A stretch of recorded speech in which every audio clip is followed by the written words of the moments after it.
Class पर तुम लोग को मैंने इसके पहले एक चैप्टर करवाया था, वह था जब मैं पढ़ता था। आज मैं करवाने जा रहा हूँ, टोटल चैप्टर कितने हैं भाई तुम लोग का? 20। आज मैं करने जा रहा हूँ वन देवी की प्रार्थना। मैं चैप्टर तो समझा दे रहा हूँ पढ़कर। हिमालय की तलहटी में एक राजा राज्य करता था। एक बार उसके मन में विचार आया कि वह एक ऐसा महल बनाए जैसा कि आज तक किसी ने ना देखा हो। उसने निश्चय किया कि वह ऐसा महल बनाएगा जो केवल एक ही स्तंभ पर टिका हो, और यह स्तंभ उसके राज्य के सबसे विशाल वृक्ष से बनाया जाए। हिमालय की ऊंची ऊंची पहाड़ियों में अनेक विशाल वृक्ष, चीड़, बांस, देवदार आदि पाए जाते हैं। इनमें देवदार के वृक्ष सबसे ऊंचे, सुगंधित और मजबूत होते हैं। देवदार का अर्थ है देवताओं का वृक्ष। राजा ने प्रधानमंत्री को बुलाकर कहा, लकड़हारों से कहिए कि वे जंगल के सबसे ऊंचे और विशाल देवदार के वृक्ष को काट कर ले आए। नन्ही राजकुमारी बोली, पिताजी, देवदार एक पवित्र वृक्ष है, इसकी लकड़ी से तो केवल मंदिर बनाए जाते हैं। राजा ने कहा, यह तो और अच्छी बात है, मेरा महल भी मंदिर जैसा है, महिमावान बनेगा।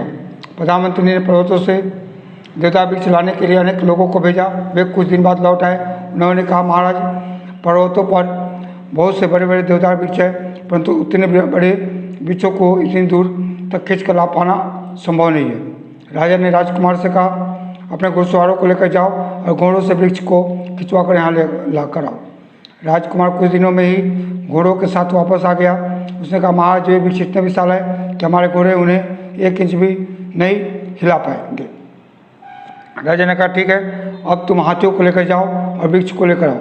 हाथी ऊंचे ऊंचे नीचे पर्वतों पर चढ़ नहीं पाए और राजा के कहने वापस आ गए। राजा को बहुत क्रोध आया। वह बोला, यदि पर्वतों से देवदार का वृक्ष नहीं लाया जा सकता तो मैदान में तो कोई विशाल वृक्ष होगा, ऐसा वृक्ष ढूंढकर 7 दिन में यहाँ लाया जाए। राजा के कारिंदों को महल के निकट एक वृक्ष मिल गया। आसपास के गाँव के लोग सदियों से इस वृक्ष की पूजा करते थे। वह वृक्ष दिव्य, मजबूत और विशाल था। उस वृक्ष पर वन देवी का वास था। गांव के लोगों को जब यह ज्ञात हुआ कि राजा ने उस वृक्ष को काटकर उससे अपने मल का स्तंभ बनाने का निर्णय कर लिया है, तो उन्हें बहुत दुख हुआ। वे फूल मिलाए लेकर उस वृक्ष के पास आए। उन्होंने दीपक जलाकर वृक्ष को चारों ओर रख दिया और उसकी शाखाओं में मलाई लटका दी और वेदनापूर्ण स्वर में गीत गाने लगे। अपने गीत में उन्होंने वन देवी को राजा का निर्णय बताया और उनसे राजा के निर्णय के लिए क्षमा मांगी। वन देवी ने लोगों को पुकार सुनी। शीघ्र वृक्ष की पत्तियां सरसराने लगी और उसकी ऊपर की शाखाएं नीचे झुक आई। लोगों को ज्ञात हो गया कि वन देवी ने उनकी बात सुन ली। वे अपने अपने घर लौट गए।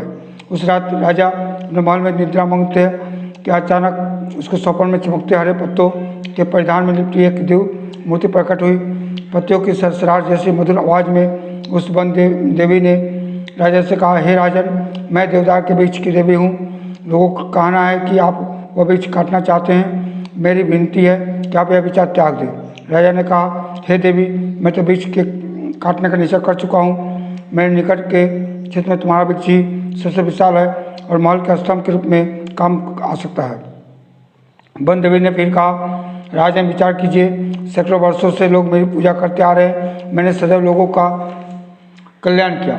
मुझ पर पंछी बसेरा करते, मैं यात्रियों को शीतल छाया देती हूँ। वन प्राणी मेरे तने से अपने शरीर को खुजलाकर आराम पाते हैं। मेरे नीचे हजारों लताएं पनपती है। मैं मिट्टी को कटने से रोकती हूँ। बच्चे मेरे आसपास खेलते हैं। वन से आती हुई स्त्रियाँ पल भर मेरी छाया में ठहरकर विश्राम करती हैं। वृक्ष को काटने से इन सभी को कष्ट होगा। राजा ने कहा, हे ममतामयी वन देवी, आपका कथन पूर्णतः सत्य है, मगर मैं क्या करूं? मैं आपके वृक्ष को काटने का निश्चय कर चुका हूं। अब निश्चय को नहीं बदल सकता। वन देवी ने अपना सिर झुका लिया और दुखी स्वर में बोली, हे राजन, यदि तुम्हारा निश्चय है तो मेरी एक विनती सुन लो। मेरे शरीर को 3 हिस्सों में काट कर गिराना। सबसे पहले मेरे हरे भरे मुकुट जैसे शीर्ष भाग को काटना, उसके बाद शाखाओं वाले मेरे मध्य भाग को गिराना, सर्वाधिक सुदृढ़ और मजबूत आधार का सबसे अंत में काटना, यही मेरी प्रार्थना है। राजा को बहुत आश्चर्य हुआ। उसने कहा, वन देवी, आपकी प्रार्थना बड़ी विचित्र है। आप मृत्यु को कष्ट का कष्ट 3 बार क्यों भोगना चाहती हैं? वन देवी ने कहा, राजन, कान स्पष्ट है, मेरे नीचे भूमि पर सैकड़ों देवदार के वृक्ष के पौधे उग आए हैं। यदि मुझे एक ही बार में काट के गिराए आएंगे तो मेरे भार से ये सभी पौधे नष्ट हो जाएंगे। यदि मुझे 3 बार में थोड़ा थोड़ा करके काटेंगे तो संभवतः कुछ पौधे बच जाए जो बड़े होकर फिर लोगों को काम आएंगे। क्या तुम्हें मेरी यह प्रार्थना स्वीकार है?